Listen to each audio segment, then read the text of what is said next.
أعزائي المشاهدين، السلام عليكم ورحمة الله وبركاته. من قناة صوت مصر العمامي بنلتقي سويا في برنامج بوهديمة والناس. برنامج بوهديمة والناس النهارده ملتقي في محافظة البحيرة، تحديدا مركز ومدينة أبو المطامير، تحديدا عند أخونا وحبيبنا المحترم الخلوق، الرجل الخير دائما مع أهله وغير أهله، مع أهل بلده، حبيبنا وأخونا المحترم الحاج رمضان الدقيقي. نورتنا وشرفتنا.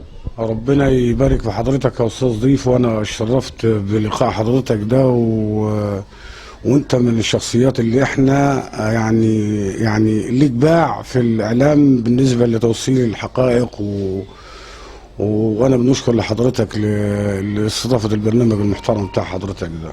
حبيبي الحاج رمضان الدقيقي، علشان بس كلمة بسيطة سمعتها من حضرتك دلوقتي لتوصيل الحقائق، علشان خاطر الكلمة بيقولها الحاج رمضان الدقيقي، الرجل اللي هو مشهور طبعا عندنا في البلد، مشهور في مركز ومدينة أبو المطامير بأنه ابن الغلابة. ابن الغلابة اللي هو دائما خير مع اخواتنا واهالينا. يمكن بيجوا له ناس من بره برضه بيحلوا مشاكلهم، ده كله طبعا هنشوفوه في حلقتنا، وهنسمع يعني احداث جديده مع اخونا وحبيبنا ابن الغلابه الحاج رمضان الدقيقي. عشان كده طبعا فبنساله، بيقول لي طبعا استاذ ضيف طبعا اللي هو بيمشي ورا الحقائق، فالحقائق ان احنا بنمشي وراها، بنسمع سمع خير عن شخصيه محترمه، شخصيه خلوقه زي الحاج رمضان، بنسال عنه واكتشفنا ان هو حاليا مش في بيته. تعرفين فين؟ فاتح مكتب يا عالم. هنشوفه بقى بلقاءاتنا، وهنشوفه طبعا. اول ما هيكلمني كده الحاج رمضان، اولا كلمه لجمهورك الاول، صبح لنا عليه كده جمهورك الاول، وقول لهم كل سنه وانتم طيبين. بالنسبه لاهلي وناسي واهل بلدي ومركز ابو المطامير وخارج برضه مركز ابو المطامير، وكل الناس اللي انا يعني انا الناس ديت ربنا سبحانه وتعالى يجعلني دي معون لكل محتاج، سواء داخل ابو مطامير او خارج ابو مطامير، وانا في خدمه جميع استاذ ضيف. حاج رمضان، كنت في الاول نسال على حضرتك، بنلاقي حضرتك متواجد في البيت عندك. النهارده بنسال على حضرتك من يومين او ثلاثه او اسبوع، بنسال على الحاج رمضان، بنشوف ايه اخر التطورات مع اخونا وحبيبنا الحاج رمضان الدقيقي. فسالت، قالوا لي فاتح مكتب في مركز ومدينه ابو المطامير. طيب المكتب اللي هو رحت وبصيت عليه، المكتب لقيت مكتوب عليه الخدمات العامه. انا نعرف ان حضرتك خدوم ولكن ما عنديش علم ان حضرتك فتحت مكتب. طيب انا عايز نعرف المكتب اللي حضرتك فاتحه، المكتب دي بناء على ايه او ادارته ايه؟ كلمني بقى عن المكتب كده الاول. اول حاجه المكتب ده يا استاذ ضيف، يمكن انت حضرتك شفت اليافطه بره دي، خدمه الجماهير او الخدمات العامه اللي تخص اي مواطن في مركز ابو المطامير، سواء كانت مشاكل عائليه او كانت مشاكل اسريه او خدمات عامه تخص فئه من الشعب. دخلت يعني اللي اضطريني ان انا اخش في المجال ده، انا دخلت في مجال السياسي، وانا حاليا يا استاذ ضيف يعني مش هنقول لك ان انا بنندم، ولكن دخلت يعني في حاجات الانسان اكتشفها ما قدرتش، وانا عملت المكتب ده خصوصا ما قدرتش نمنع يعني نفسي عن الناس اللي هي محتاجه مساعده ايا كان من الفئات الموجوده، ايا كانت المشكله المعروضه او ايا كان. فانا يعني الشيء ده هو بنلاقي في نفسي لما نخلص مشكله او نخدم حد محتاج مساعده، انا بنحس ان انا نفسيا مستريح ومبسوط. طيب انا عندي اعضاء مجلس الشعب، عندي نواب، ظروفك ايه مع النواب؟ شغلك ايه مع النواب؟ تناسق بتاع حضرتك مع النواب؟ ايه اخر التطورات مع نواب اهل بلدك؟ هل بينكم وبين بعض تعامل؟ ده بالطبيعي. اولا انا مع احترامي الكامل للساده النواب، سواء كان نواب او شورى، علاقتي بيهم علاقه طيبه ومتواصل معاهم دائما. فاي مشكله يعني انا فبنستعان بيهم. فالناس ما بتتاخرش عني في اي مشكله نستعان بيهم. يعني انا اخر حاجه حضرتك برضو نعرضها على حضرتك، انا عندي النهارده اخر مشكله كانت عندي اللي بالنسبه يعني كمشكله عامه، جمعيه خيريه. احنا كلنا نعرف ان الجمعيات الخيريه ديت كلها مقامه للناس اللي هي ما بيجيلهاش الا الاسره او الانسان المحتاج. فانا تفاجئت بناس جاتني تبع جمعيه يعني متضررين. ايه الضرر؟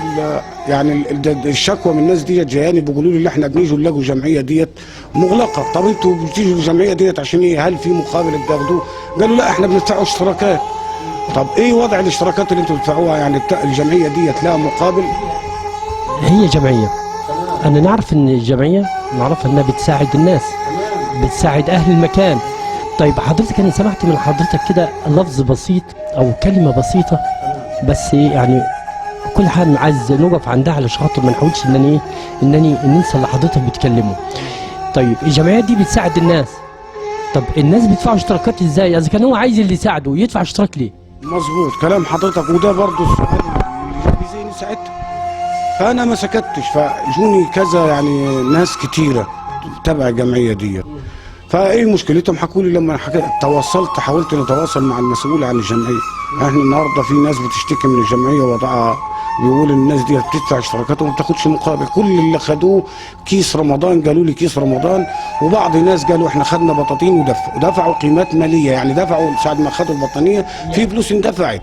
حضرتك انا نسمع ان في كرتونه رمضان، انا سمعتها من حضرتك كيس رمضان فعلا. وانا برضه عاوز في اختلاف برضه. معلش يا استاذ رمضان، يعني انا بنوقفك عند كل حاجه، بس في اختلاف بين انت حضرتك بتتكلم، انا بكلمك بناء على اللي حضرتك بتكلمني بتقول لي خدوا كيس رمضان. انا نعرف ان في حاجه اسمها كرتونه رمضان. هل الكرتونه فضوها وعبوها في كيس، ام فضوا الكرتونه قسموها على كيسين، ام فضوا الكرتونه قسموها على 3؟ هنا نعرف من اخونا وحبيبنا المحترم الخلوق اللي دايما مشرفنا في مركز ومدينه المطامير، الحاج رمضان الدقيقي. كمل معايا. ربنا يبارك في حضرتك. هي ديت الحقيقه برضو المشكله اللي زعلتني اكتر، وانا هنتكلم في النقطه ديت لما نحكي على التفاصيل اللي حصلت. الناس ديت مشكلتها الحمد لله حلتها لهم بالتواصل مع رئيس الجمعيه، ورئيس الجمعيه بيقول لي في تليفون ان احنا هنقيد الجمعيه دي. قلت له طب انت هتقيد الجمعيه والناس بتاعت الفلوس اللي دفعتها، المبالغ اللي دفعوها الناس ديت وضعها ايه؟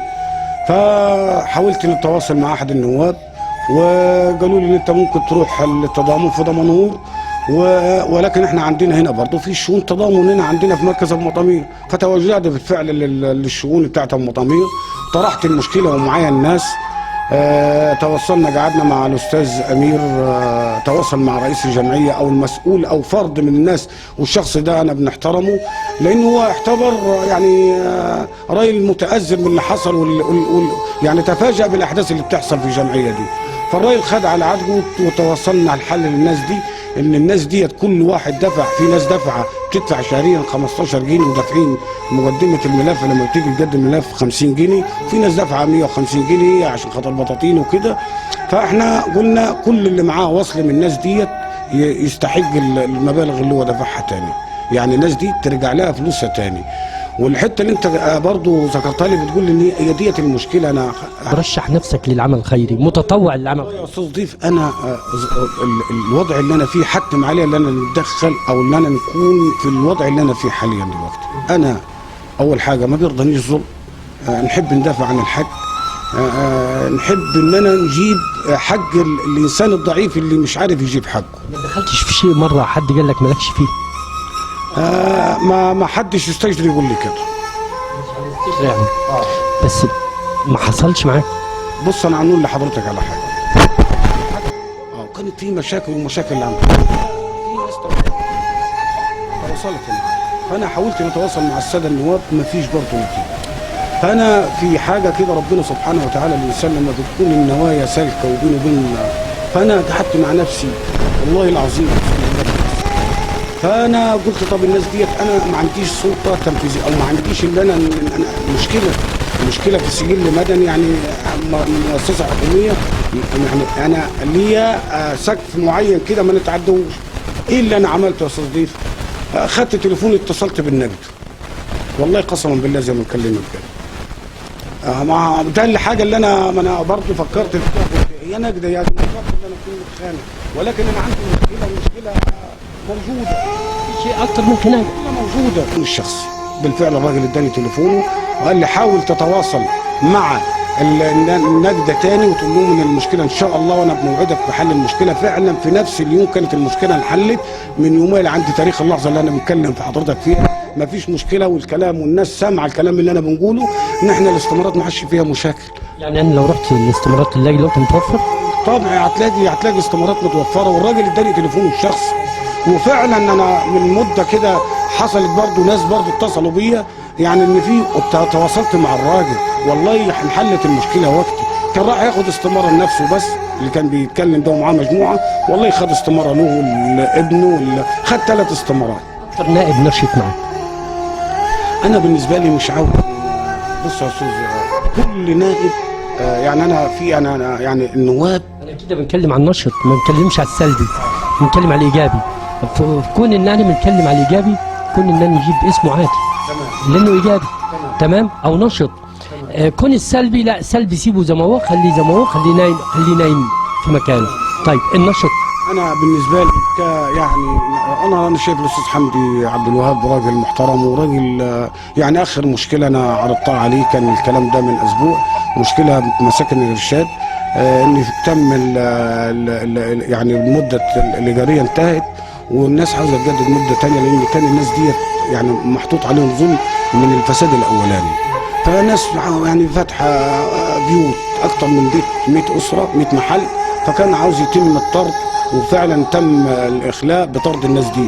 فانا رحت لرئيس مجلس المدينه اتكلمت معاه واتكلمت مع الاستاذ عبد الفتاح بالنسبه للوضع، وتواصلت مع الاستاذ حمدي عبد الوهاب وهشيم، والراجل وعدنا وفي حلول حاليا يعني ايه يعني حلول مؤكده ان الناس ديت مشكلتها هتنحل. نحاول ان احنا نجددوا مده الايجار تاني، ان احنا ما نشتتوش 100 اسره، ان احنا نوفر للناس ديت ان هي يعني تاكل العيش بالحلال. يا استاذ ضيف العائد بالنسبه استاذ رمضان الدقيق الجزاء من عند الله من فوق. انا في عاوز ننوه لشيء بالنسبه لانجازات الرئيس. لازم اهالينا وناسنا يفهموا معنى الكلام اللي انا بنتكلمه، لان الكلام ده البلد بس اهالينا يعرفوا. هناك فرق بعد اذنك شيخ رمضان حاج رمضان بين انهم يفهموا وبين ان هم يعرفوا. هم اهالينا النهارده هيعرفوا من الحاج رمضان مش يفهموا، لكن ما يقصدش الحاج رمضان ان هم بس يعرفوا بس للمعرفه بس. اتفضل. برضه انا بالنسبه لحضرتك برضه معلش يعني لما نفهم، انا مش معنى كده ان انا بنقلل من فهم الناس او ان انا بالعكس، ده انا يعني ايه توضيح. الله يبارك. النهارده الرئيس حياه كريمه هو ده المستقبل اللي الراجل بيعمله حاليا يا استاذ ضيف. بالنسبه النهارده لو احنا بصينا في الريف والانجاز اللي بيحصل في الريف، احنا عندنا النهارده يعني حاجات يعني احنا يعني حاجات ما كانتش موجوده ولا كانت هتبقى موجوده. كهرباء، ميه، صرف، البنيه التحتيه. وبعدين حياه كريمه دي مراحل. يعني احنا عندنا في قرى حاليا ولسه القرى عجائب القرى لسه يعني الراجل واخدها مراحل. فاحنا بنبص ان عندنا مراكز شباب. ايه فايده مراكز الشباب؟ ان هي بتمنع يعني بتحاول تلهي الشباب او الجيل الجديد ده. احنا عندنا النهارده من فضل الشباب قرى وقرى. احنا النهارده في يعني في خيط نور وفي حاجات كويسه، واحنا عبنا ان احنا معلش يعني ان احنا يعني انا بنسمع برضه من الشارع يقول لك يا عم ده احنا الحاله خلت. احنا بندوروا للاسف الشديد ان احنا ما بنبصوش زي الدول المتقدمه. احنا بندور على عايزين ناكل ونشربوا بس. طب ليه انا ما نعملش حاجه؟ ماشي نجوع، وانا عارف الحاله الاقتصاديه ديت عالميه مش عليا انا. على بلدي ان انا نستحمل هوجة الاسعار، نستحمل في سبيل ان انا شايف في خط نور، انا شايف ان البلد عندي فيه تقدم. يعني النهارده القمه اللي عاملها الرئيس اللي هي نتعب شويه الاول ونريح. قمه المناخ اللي هي معموله ايه يعني برضو الناس عاوزه يعني او تعرف، بلاش عشان خاطر انت الناس برضو ما تفهمنيش غلط، تعرف يعني ايه قمه مناخ، يعني الرئيس بيسعى ايه القصه. انت لو لاحظت الايام اللي الفتره اللي عدت ديت كانت الناس، انت بتكلم حد ملوش في السياسه بس اتفضل. انا كان الجو كان مش طبيعي، كنت ساعات تستنشق تقول لك في الناس تحس ان هي تعبانه، مش النفس مش ده، خلي بالك ده من التلوث البيئي، من التلوث البيئي. احنا عندنا في حاجات يعني الناس برضو تبقى احنا داخلين، لو احنا يعني الراجل ده لو ما صحنالهاش والراجل ده بيعمل لنا القدام هتبقى في كوارث. حتى انت لو لاحظت هتلاقي الزراعه عندنا بتبوظ بسبب تغير المناخ، بسبب التلوث. عندنا الامراض، احنا الاول يا استاذ ضيف لو تفتكر من قديم الازل احنا كان الدكتوره الاثنين في ضمير، وكان يعني ما كانش في امراض، لا فشل كلى ولا كان في فيروسات ولا كان في الاشياء دي كلها. فالنهارده الراجل اللي بيعمل القمه ديت يعني بيحاول ان احنا يعني يحافظ على البيئه. رمضان ليك اعداء؟ اكيد يا استاذ ضيف، اكيد لي اعداء، بس اللي بيزعل مني وعدوي اللي هو بيكرهني، اللي هو مش عاوز رمضان النجاح. ما اعرفش العدو ليه؟ انا عشان خاطر انا بنقول كلمه الحق، انا يمكن انا نكون بنصريح وبنهاجم او ان انا في سبيل ان انا بنصف الحق، فاكيد هنلاقي لي اعداء. حتى حاليا يا استاذ ضيف برضه نحب ننوه لحضرتك، يعني حاليا على صفحات التواصل الاجتماعي في يعني يا ريت يواجهوني كده حاليا انا ما بيهمنيش صفحات وهميه، وانا ديما كده مش في دماغي، انا راجل نظيف وزي ما قلت كده وبنقولها مش على راسي بطحه، واللي عنده على حاجه رمضان يطلع يواجهني بيها يقول رمضان ده بيعمله، ولازم انا اعداء النجاح هتلاقيهم كتير يا استاذ ضيف. والحمد لله انا ديما كده نقول اللهم اديني على قد ضميري ونيتي، ان كان نيتي خير ربنا يخير، ان كان شر اداني شر. لو حصل ترشيح الصبح في البرلمان هترشح تاني؟ والله يا استاذ ضيف يعني انا كنت لاغي قصه اللي انا، ولكن لما دخلت في معمعه والاوضاع في حاجات انا ممكن نعملها، يعني في حاجات بسيطه. الحاجات ديت خلتني ان انا ده فرض عليا، ده فرض عليا ان انا او رساله. حد بيشجعك في الترشيح تاني؟ حته التشجيع ومش تشجيع يا استاذ ضيف ديت، في ناس بتحاول تحبطني، في ناس بتحاول ان هي تحاول ان انا مثلا يعني مثلا يعني الانجازات اللي انا بنعملها اللي هي البسيطه، مش الانجازات اللي هي ايا كان بنلاقي فيها برضو في ناس بتحاول ان هي يعني تتعطل مسيره الاصلاح اللي انا بنعملها. نرجع مرجوعنا للمكتب اللي احنا عاملينه. تمام. ارجع مرجوع للنشاط اللي حضرتك عامله في المكتب هنا. النشاط 1 2 3 4 يلا بينا. بالنسبه للنشاط في الاول وفي الاخر خدمه المواطن البسيط. تمام. ان نكون في عون اللي بيجي عندك هنا بقى تكلمه كده بقى بالفلاحي او بالبدوي، نقول اللي بيجي عندك هنا بقى في المكتب بقى بيجي عندك عايز ايه بالظبط؟ اللي محتاجني بيجيني، انا مطالب عندي، في ناس بتجيني زي ما قلت لك كده مشاكل اسريه، والحمد لله ربنا اولا التوفيق من عند ربنا، يعني الحمد لله التوفيق من عند ربنا. تاني حاجه بتجيني مشاكل عائليه برضه، بتجيني ناس محتاجه مساعدات، يعني في ناس ظروفها تعبانه بنحاول نتواصل مع الناس محترمه، ناس اللي هم اصحاب الخير اللي انا بنبقى نثق فيهم، الناس دي بتعمل فعلا لوجه الله الكريم. مشكله ما قدرتش تحققها. كانت صعبه مشكله كانت صعبه ما قدرتش تحققها. اللي انا كان نفسي نعمل حاجات يعني مثلا على سبيل المثال المستشفى العام. احنا المستشفى العام دي اكتر حاجه يعني بتخدم المواطن البسيط يا استاذ ضيف. ان انا كان نفسي نحققها، ان انا عاوز راجل يراعي ربنا وضميره في الناس ديت. بالفعل كان في مدير مستشفى سابق وان شاء الله مش عارف ان شاء الله ليه، الراجل ده نشهد له قدام الله ان الشخصيه دي شخصيه محترمه، واهم حاجه نظافه ايده. كان بيسعى بقدر جهده ان هو يصلح وفي حدود المستطاع او الامكانيات، ولكن للاسف الشديد اعداء النجاح يا استاذ ضيف. وفي ناس كده، مين؟ انا مش هنذكر اشخاص، انا في ناس ربنا سبحانه وتعالى مقعدها كده، يعني مش حاسه بالناس اللي هي البسيطه بس. مشكلة جات لك بقى من ناحية، طبعا انت ليك في القعدات البدوية والجلسات العرفية وكده، تمام؟ مشكلة وقفت معاك؟ في مشاكل بتقف معانا. انا كنت داخل في مشاكل سعريه وربنا سبحانه وتعالى كان في توفيق من ربنا، ولكن زي ما قلت لك كده في ناس نوايا مش سالكه، يعني بتحاول ان هي تعصلك او معين الاطراف. اعتبر ان هم شبه اتفقنا وكنا ممكن يعني ايه ولكن ما كانش. انا مش بنقول يعني انا مش لازم انا يا استاذ ضيف نخش في مشكله وما حلفنيش الحظ خلاص، التوفيق ما حلفنيش خلاص. لا، في ناس بقى لا انا دخلت المشكله، فلان ده دخل المشكله، لا ما يعني نعمل اي حاجه ان هو الراجل ده ما يخلصش المشكله دي. فدي انا بنزعل منها، يعني انا بنزعل منها. انا الاطراف لو نتجمع بالطرفين بس اي مشكله ايا كانت، وانا تحدي يا استاذ ضيف، وانا الكلام اللي انا بنقوله ودي برضه مش شطاره مني. اي مشكله واي كان وخلصت مشاكل صعبه اغلبيه ناس كتيره تحلها، وبرضه يعني بنعاني برضه ان هم برضه يعني في يعني مش عاوزين رمضان الدقيقي ظاهر. ايه ليه ما نعرفش؟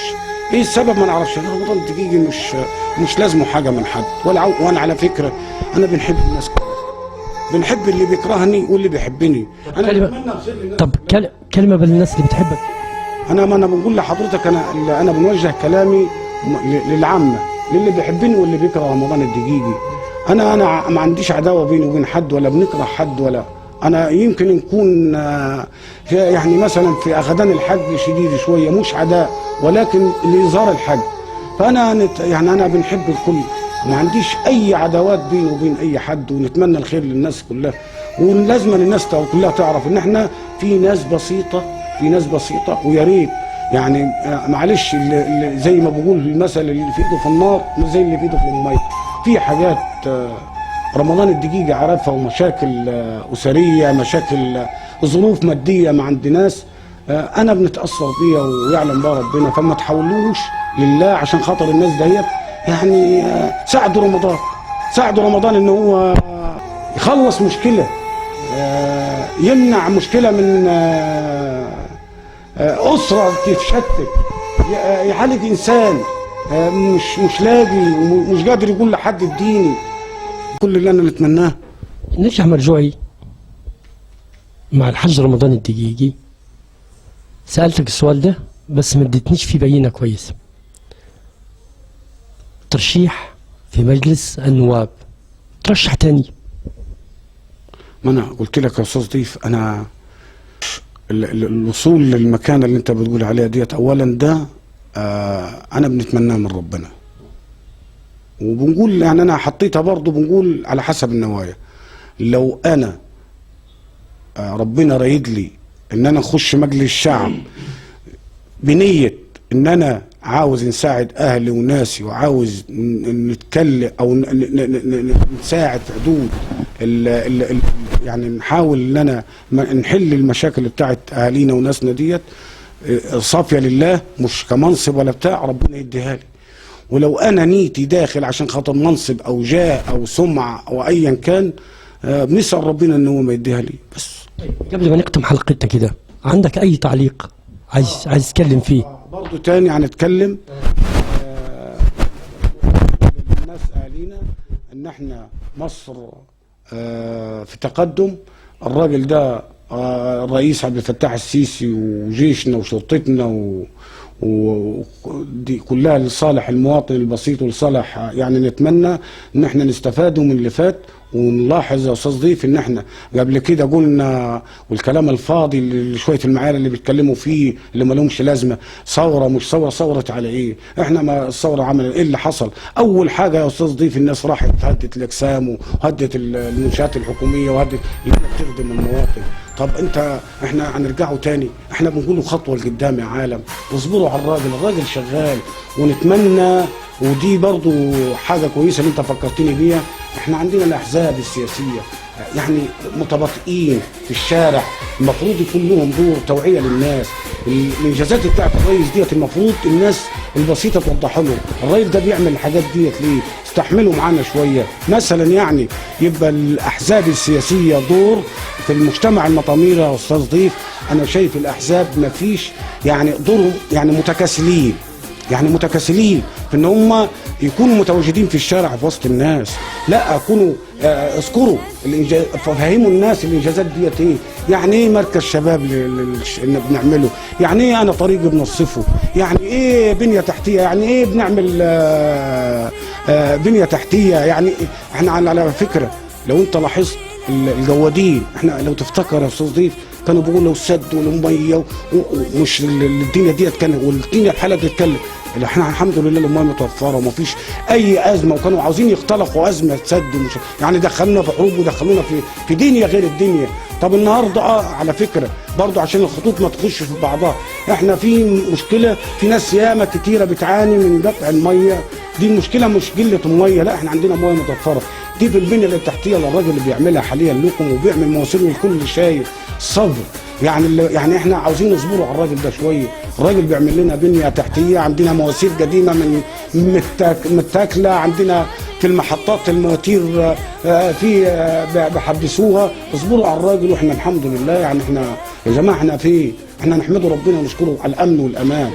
يا استاذ ضيف في حاجه هنقول لك عليها برضو، الامن والامان عشان العالم تفهم. احنا والله العظيم دي حقيقه، انا كان في مشكله في عزبه، وكانت العزبه جايه بحالها على بعضها، ومن العصر للعشاء واحنا نخلصوا بين الناس ديت ما عرفناش نخلصوا لحد ما وصلت المشكله ان مش معاش تمت بين الطرفين، ده بين العزبه كلها. انت عارف اللي منع المشكله ديت مين؟ واللي نهى المشكله ديت مين؟ يعني كان في اموات، كان في ناس هتموت، فكان في كارثه.